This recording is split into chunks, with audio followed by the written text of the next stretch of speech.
여러분 반갑습니다. ESG 한성 고민수 대표입니다. 오늘은 ESG 경영을 단순히 나가는 돈으로 보지 않고 돌아오는 투자로 바꾸는 법에 대해 이야기해 보려 합니다. 많은 분이 ESG를 하면 비용만 늘어난다고 생각하시죠? 하지만 실제로는 다릅니다. 오늘 우리가 다룰 4가지 관점은 비용 절감, 수주 기회, 리스크 예방, 그리고 기업 가치 향상입니다. 이 4가지를 잘 활용하면 ESG는 단순 지출이 아니라 확실한 수익을 가져다주는 똑똑한 투자가 됩니다. 과연 우리 회사는 ESG를 지출로만 보고 있을까요? 아니면 성장의 기회로 보고 있을까요?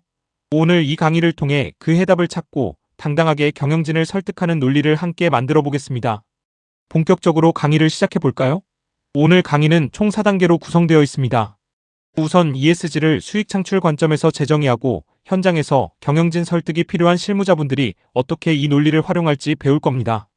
단순히 이론만 배우는 게 아니라 비용 절감부터 수주 기회까지 실제 실무에 바로 적용할 수 있는 근거를 확보하는 게 목표예요. 특히 중소기업이나 중견기업 실무자분들께는 아주 실질적인 가이드가 될 겁니다. 여러분, 경영진 앞에서 ESG가 중요합니다라고만 말하면 돈 들잖아라는 답이 돌아오기 쉽죠? 이제부터는 이거라면 이런 매출이 나옵니다라고 말할 수 있는 힘을 길러보겠습니다. 자, 그러면 우리가 무엇을 얻어갈 수 있을지 더 자세히 살펴볼까요? 자, 이번 강의를 마치고 나면 여러분은 이 4가지 질문에 명확하게 답하실 수 있게 됩니다. 첫째, 왜 ESG 지출이 절감으로 돌아오는지. 둘째, 어떻게 ESG가 새로운 매출과 수주 기회를 만드는지. 셋째, 리스크 예방이 어떻게 곧 손실 회피라는 돈을 버는 행위가 되는지. 그리고 마지막으로 이런 활동들이 기업 가치에 어떤 영향을 주는지에 대해서 말이죠. 예를 들어 전기요금을 아끼는 게 단순히 아꼈다 해서 끝나는 게 아니라 회사의 체질을 개선한다는 걸 설명할 수 있어야 합니다. 이 4가지 관점을 장착하면 여러분은 단순히 ESG 담당자가 아니라 회사의 가치를 높이는 전략가가 되실 수 있습니다. 이제 본격적으로 목차를 살펴볼까요? 오늘 우리가 나아갈 흐름을 간단히 정리해드립니다. 1번 비용 절감에서는 쓰던 돈을 어떻게 줄일지, 2번 수주 기회에서는 새로운 매출을 여는 자격을, 3번 리스크 예방에서는 잃을 돈을 막는 방어 전략을, 그리고 4번 기업 가치에서는 이 모든 것이 모여 회사가 어떻게 가치 있게 변하는지 알아봅니다.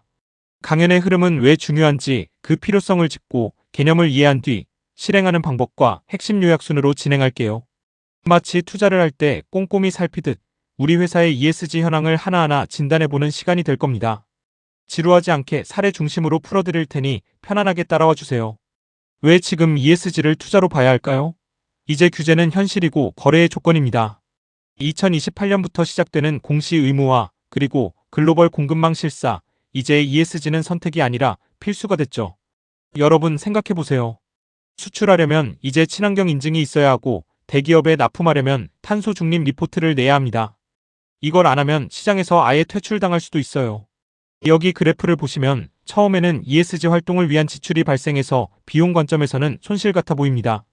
하지만 시간이 지날수록 에너지 절감과 효율 향상으로 누적 효익이 커지죠. 이게 바로 투자입니다. 초기엔 돈이 들지만 장기적으로는 우리 회사를 훨씬 더 단단하게 만드는 핵심 전략인 셈입니다. 이해되시나요? 그럼 가장 먼저 가장 피부에 와닿는 비용 절감부터 자세히 파헤쳐보죠. 첫 번째, 비용 절감입니다. 사실 경영진을 가장 빨리 설득하는 방법은 숫자입니다. 그러면 구체적으로 어디서 돈을 아낄 수 있을까요? 에너지, 자원, 폐기물, 공정 이렇게 4가지 영역을 기억하세요. 자, 이제 실행 단계입니다. 어떻게 하면 절감 과제를 성공시킬 수 있을까요? 진단, 선정, 투자, 회수라는 4단계 공식을 따르세요. 사례를 하나 들어볼게요. 어떤 중소기업이 고효율 LED 조명으로 공장 전체를 바꿨습니다. 처음엔 교체 비용이 꽤 들었죠. 하지만 1년 전기요금 절감액이 투자비의 30%를 넘었습니다. 3년 만에 투자금을 다 회수하고 그 뒤로는 계속 순이익이 나는 상황이 된 거죠. 또 다른 예로 폐기물을 재활용 원료로 다시 쓰는 순환경제를 도입한 회사는 원자재 구매 비용을 20% 줄였습니다. 관점을 바꿔보세요. 환경을 위해 쓴다가 아니라 돈을 벌기 위해 효율을 높인다로요. 여러분 회사에서도 이게 우리 수익에 어떤 보탬이 될까를 먼저 고민해 보시기 바랍니다. 두 번째는 수주 기회입니다. 예전엔 가격, 품질, 낫기가 전부였습니다. 하지만 지금은 어떤가요? ESG를 준수하지 않는 기업과는 거래하지 않겠다는 글로벌 기업이 늘고 있습니다. 이게 여러분의 회사가 겪고 있는 현실 아닐까요? ESG가 비즈니스의 입장권이 된 시대입니다. 대기업 고객사가 협력사에 ESG 데이터를 요구하는데 여러분이 그 데이터를 제출하지 못하면 입찰 참여 자체가 불가능해집니다. 즉 ESG는 있으면 좋은 옵션이 아니라 거래를 지속하기 위한 필수 자격입니다. 대응하지 못하면 시장 자체에서 밀려날 수 있다는 위기감을 가지고 접근해야 합니다. 그럼 무엇이 수주 기회를 결정할까요? 첫째, 글로벌 원청사가 요구하는 공급망 실사입니다. 둘째, 재생에너지 사용 여부, 즉 아리백 대응이고요. 셋째, ECOVADIS 같은 등급 인증입니다. 넷째는 공공조달 시 가점 혜택이죠. 예를 들어 어떤 부품 제조사는 재생에너지로 제품을 생산했다는 이유 하나만으로 경쟁사보다 가격이 조금 비싸도 글로벌 브랜드의 선택을 받았습니다. 탄소 국경세 같은 규제가 강해질수록 이런 준비가 된 기업이 새로운 시장의 주도권을 잡게 되는 겁니다. 이건 단순한 환경운동이 아니라 시장에서 살아남기 위한 전략적 선택입니다. 그럼 어떻게 대응해야 할까요? 먼저 고객사가 뭘 원하는지 파악하는 게 우선입니다. 그리고 현재 우리 회사의 수준과 필요한 수준 사이의 간극, 즉 갭을 분석해야죠. 그 후에는 필요한 인증을 취득하고 협력사들까지 이 체계에 동참하도록 관리해야 합니다. 어렵게 느껴지시죠? 하지만 걱정 마세요. 산업통상자원부나 한국생산성본부에서 지원하는 수출기업 ESG 컨설팅 사업들이 많습니다. 이런 정부 지원 사업을 활용하면 진단부터 인증까지 비용을 대폭 줄이면서 전문가의 도움을 받을 수 있습니다. 스스로 다 하려고 하지 마세요. 똑똑하게 지원 프로그램을 찾아 활용하는 게 실무자의 능력입니다. 실제 사례를 보죠. 글로벌 IT 기업에 부품을 납품하던 어사는 고객사의 ESG 정책 변화로 위기를 맞았습니다. 행동규범을 준수하지 않으면 거래를 중단하겠다는 통보를 받은 거죠. 어사는 즉시 ESG 자가진단을 실시하고 위험 요소를 개선했습니다. 결과적으로 그 고객사와의 거래를 유지했을 뿐만 아니라 우수 협력사로 선정되어 물량을 오히려 늘렸습니다. 반대로 준비가 안 된 B사는 어땠을까요? 결국 공급망에서 탈락했습니다. ESG는 거래를 지키는 울타리입니다. 지금 당장 고객사의 ESG 요구사항이 무엇인지 확인해보세요. 그게 여러분의 다음 수주를 결정할 겁니다. 세 번째, 리스크 예방입니다.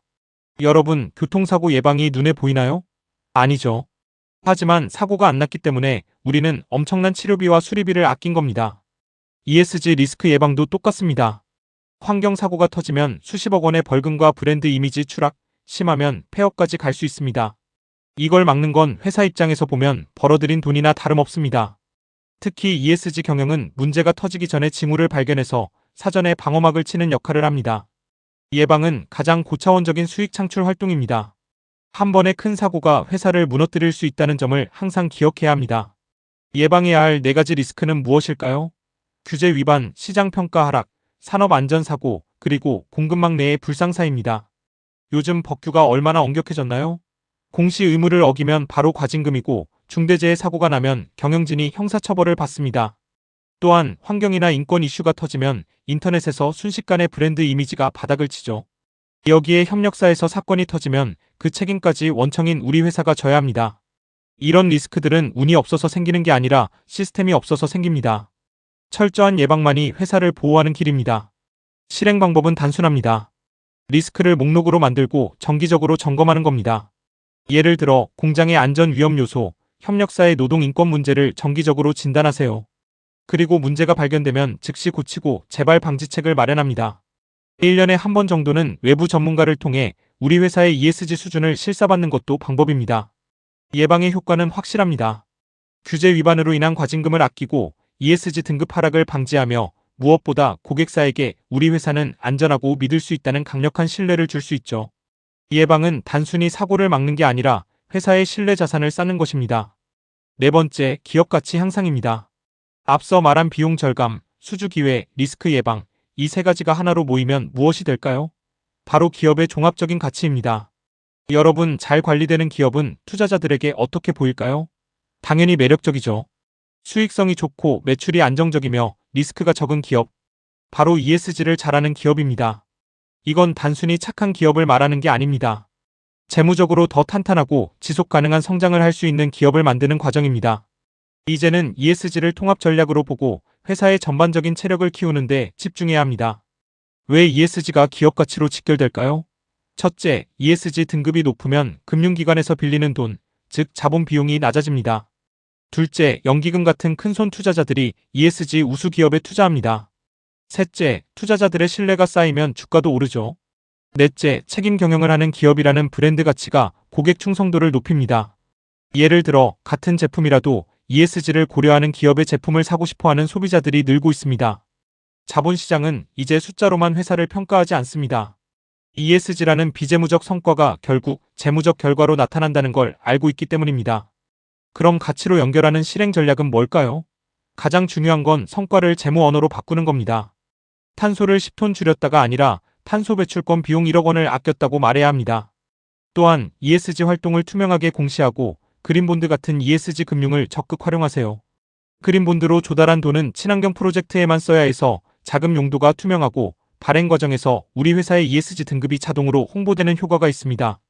여러분도 우리 회사에 친환경 프로젝트가 있다면 ESG 채권 발행을 한번 검토해 보세요. 투자자들과 소통하는 가장 좋은 통로가 될 겁니다. 오늘 내용을 다시 한번 정리해 볼까요? 비용 절감은 수익성을 높이고 수주 기회는 매출을 성장시키며 리스크 예방은 손실을 막습니다. 이 모든 것이 모여 자본 비용을 줄이고 기업 가치를 만듭니다. 이 방정식이 보이시나요? ESG를 비용으로 보면 의사결정이 무조건 악기자가 되지만 투자의 포트폴리오로 보면 무엇이 우리 회사의 수익을 더 가져다 줄까가 됩니다. 기준이 완전히 달라지는 거죠. 여러분, 이제 ESG 담당자가 아니라 투자를 결정하는 포트폴리오 매니저의 눈으로 회사를 바라보세요. 그것이 경영진을 설득하는 가장 강력한 무기가 될 것입니다. 자, 오늘 강의의 핵심을 다시 짚어드립니다. ESG는 지출이 아니라 회수되는 투자입니다. 첫째, 에너지와 자원을 아껴 비용을 줄이세요. 둘째, 고객사가 요구하는 자격을 갖춰 새로운 시장을 여세요. 셋째, 사고를 미리 막아 큰 손실을 방어하세요.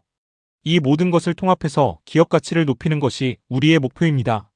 무엇보다 중요한 것은 여러분의 ESG 성과를 재무적인 숫자로 환산해서 경영진에게 보고하는 것입니다. 우리가 ESG를 해서 회사가 이만큼 더 돈을 벌었습니다라고 말할 수 있다면 누가 ESG를 반대하겠습니까? 그게 바로 오늘 우리가 배운 ESG 투자 전략입니다. 이제 마무리할 시간입니다. 오늘 강의가 끝났다고 바로 책을 덮지 마세요. 3가지 숙제를 드립니다. 첫째, 우리 회사 ESG 활동 중 실제 돈이 절감되는 항목을 하나만 찾아 정리해보세요. 둘째, 그걸 기반으로 경영진에게 보고할 투자 회수 자료를 만들어 보세요. 셋째, 회수 기간이 짧은 과제 딱 하나를 골라 승인받아 실행해보세요. 작은 성공 경험이 쌓이면 그 다음부터는 훨씬 쉬워질 겁니다. 오늘 강의가 도움이 되셨다면 구독과 좋아요 부탁드리고요. 다음 시간에는 ESG 담당자를 위한 실전 월간 점검표를 가지고 찾아뵙겠습니다. 여러분의 ESG 경영이 확실한 수익으로 돌아오길 응원하겠습니다. 감사합니다.